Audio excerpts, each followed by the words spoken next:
देखिए, आज का यह वीडियो उन सभी के लिए बहुत ही ज़्यादा इम्पोर्टेंट होने वाला है, जो लोग कन्फ्यूज़ रहते हैं कि आखिर एक अकाउंटेंट को क्या काम करना होता है और एक सीए जो होते हैं वो क्या काम करते हैं। तो देखिए, सबसे पहले आपको यहाँ पे एक समझना पड़ेगा कुछ चीज़ें, ठीक है?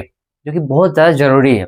सपोज़ करिए, ठीक है, कि जैसे कि बहुत सारे देखिए, यहाँ तो पहली बात मैं आपको ये बताना चाहूँगा कि आप लोगों में से बहुत सारे लोगों को कमेंट आता है मुझे, क्या अकाउंटेंट को जीएसटीआर फाइल करना चाहिए या फिर फाइल करना होता है कि नहीं करना होता है?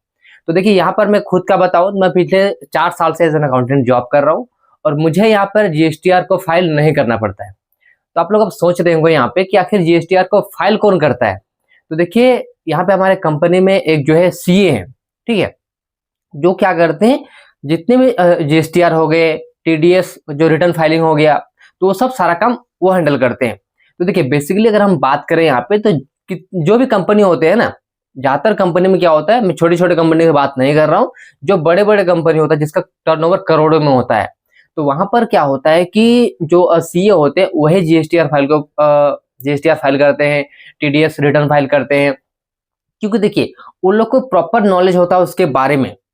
इसके लिए देखिए, सपोज करिए कि कभी आपको जो है जीएसटी का नोटिस आ गया, तो आप कैसे उसका जवाब दे पाएंगे, क्योंकि आप तो कोई सीए है नहीं और आप रिटर्न फाइलिंग बस कर रहे हैं।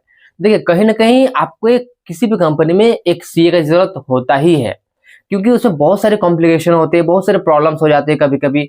तो वो सब जो है सीए ही हैंडल कर सकते हैं। क्योंकि देखिए, सपोज करिए अगर आप एक रिटर्न फाइलिंग भी कर पा रहे हैं, तो रिटर्न फाइलिंग जो कर रहा है बस उतना ही तक रह जाएंगे ना फिर, क्योंकि उसके आगे काम उसके लिए फिर तो सीए हायर करना ही पड़ेगा। तो इसलिए क्या करते हैं, बड़ी बड़ी कंपनीज कभी भी किसी भी अकाउंटेंट को रिटर्न फाइलिंग करने नहीं देती है। वो एक सीए को हायर करती है और सीए को रिटर्न फाइलिंग का काम दे देती है। क्योंकि देखिए, कंपनी कभी भी नहीं चाहती है, बड़ी बड़ी कंपनीज कभी भी नहीं चाहेगी कि हमारे कंपनी में किसी भी तरह का जो नुकसान हो, हमें किसी भी तरह का नोटिस आए जीएसटी डिपार्टमेंट से, सारा काम प्रॉपर तरीके से हो। तो जो कि एक सीए के अंडर में ही रिटर्न फाइलिंग प्रॉपर तरीके से हो सकता है, क्योंकि सीए लोग जो है एक्सपर्ट होते हैं और उन लोग का एक सर्कल होता है। जितने भी सीए होते हैं सबका अपना एक सर्कल होता है और वो लोग अपने आप को हमेशा अपडेट रखते हैं। कुछ भी नया नोटिफिकेशन आया, कोई भी चेंजेस हुआ, तो वो लोग सब कुछ जो है अपने आप को अडॉप्ट करते रहते हैं और हमेशा अपने आप को अपडेट रखते हैं। तो इसलिए देखिए, जहाँ तक से मैंने देखा हुआ है, जितने कंपनीज को मैंने देखा हुआ, जो भी मेरे सर्कल में अकाउंटेंट्स हैं, सभी के जो कंपनीज में क्या होता है, रिटर्न फाइलिंग का काम सीए देखते हैं, सीए करते हैं। अब आप लोग सोच रहे होंगे यहाँ पे कि जितने भी अकाउंटेंट्स हैं उन लोग का काम क्या है। देखिए, अकाउंटेंट का काम इतना है कि प्रॉपर अकाउंटिंग करना।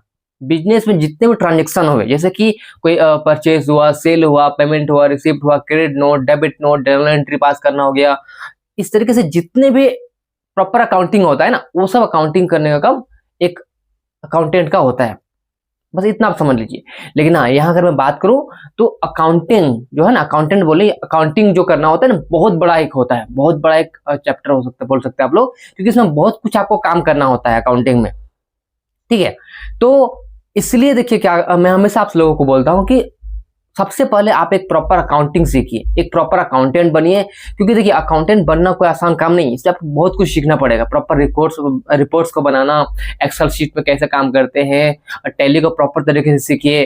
और जैसा कि आप सभी को मैंने पिछले वीडियो में बताया था कि क्लाउड अकाउंटिंग के बारे में, आपको फ्यूचर में क्या है, क्लाउड अकाउंटिंग भी आपको सीख के रहना है अभी से ही, क्योंकि फ्यूचर में क्लाउड बेस्ड अकाउंटिंग जो है चलने वाले हैं, ठीक है? क्योंकि हमारे कंपनी में भी कुछ दिन पहले ही हम लोगों ने भी उसे अडॉप्ट कर लिया है और उसमें भी हम लोग काम करना शुरू कर चुके हैं। तो देखिए, मैं बस आप लोगों से यही बोलना चाहूंगा कि सबसे पहले आप एक प्रॉपर अकाउंटेंट बनिए, ठीक है? प्रॉपर अकाउंटेंट बनिए, उसके बाद से आप जीएसटीआर 1 को फाइल करना सीखिए। मैं आप लोगों से यही बोलूंगा। अगर आपको रिक्वायरमेंट पड़ता है तो, रिक्वायरमेंट नहीं पड़ता है, मैं सिंपली बोलूंगा आपको, देखिए, ये ऑप्शनल हो गया आपके लिए। जीएसटीआर रिटर्न फाइलिंग करना आपके लिए ऑप्शनल हो गया, ठीक है? सबसे मेन आपका क्या है, प्रॉपर अकाउंटिंग को सीखना। क्योंकि देखिए, सपोज करिए, देखिए, ऐसा मैंने बहुत सारे लोग अपने अकाउंटेंट नहीं, स्टूडेंट लोगों को देखा हुआ है, जो लोगों को क्या है कि वो लोग मेरे से ट्रेनिंग लेते हैं या फिर मुझे मैसेज करते हैं और बोलते हैं कि मुझे रिटर्न फाइलिंग सीखना है, ठीक है? वो लोग ये बोलते हैं। मैं उनसे पूछता हूँ कि आपको अकाउंटिंग आता है, तो बोलते हैं मुझे अकाउंटिंग नहीं आता है। तो देखिए, सबसे पहले आपको क्या सीखना है, अकाउंटिंग सीखना है। क्योंकि कोई भी कंपनी आपको जब जॉब के लिए आप जाएंगे, अप्लाई करेंगे, तो आपसे पूछेगी कि आपको अकाउंटिंग प्रॉपर तरीके से आता है। अगर आपको प्रॉपर तरीके से अकाउंटिंग आता है, तभी आपको कंपनी वो हायर करेगी। बस आपको अगर रिटर्न फाइलिंग आता है बट अकाउंटिंग नहीं आता है तो कंपनी आपको कभी भी नहीं लेगी।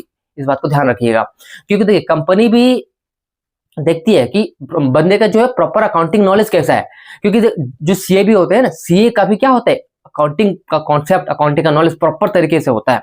कोई सीए भी बना होगा ना, सबसे पहले अकाउंटिंग ही सीखा होगा उसने, तो इसलिए सबसे प्राइमरी आपके लिए हो गया, अगर आप एक फ्रेशर है या फिर एक मीडियम लेवल का बंदे हैं, ठीक है, तो आपको सबसे पहले अकाउंटिंग का प्रॉपर तरीके से सीखना है। जितने भी ट्रांजेक्शन होते हैं कंपनी, सबको प्रॉपर तरीके से मैनेज करना है। तो प्रॉपर तरीके से जब आपको लगता है कि नहीं 3-4 साल 5 साल काम करने के बाद आपको लगता है कि नहीं मैं पूरा प्रॉपर तरीके से अकाउंटिंग सीख चुका हूं, उसके बाद से आप रिटर्न फाइलिंग को सीखिए। और हाँ, यहाँ पे जरूरी नहीं है कि कंपनी आपको जीएसटी फाइलिंग करने को दे ही, ठीक है, जैसे कि मुझे नहीं मिलता है रिटर्न फाइलिंग करने के लिए, तो बट आपको सीखना चाहे तो सीख सकते, जैसे मैंने आपको बोला ये ऑप्शनल है, आप सीखना चाहे तो सीख सकते हैं, ठीक है। लेकिन आपको सबसे मेन क्या है, प्रॉपर अकाउंटिंग सीखना, अगर आपको अकाउंटेंट बनना है और फ्यूचर में ग्रोथ चाहिए तो, ठीक है। जैसा कि आप सभी को मालूम है, ये मैंने जो कुछ भी बताया मैं पर्सनल एक्सपीरियंस से बताया हूँ। बाकी आप लोग के मन में किसी भी तरह का और भी सवाल है तो आप लोग मुझे कमेंट सेक्शन में पूछ सकते हैं। Thank you.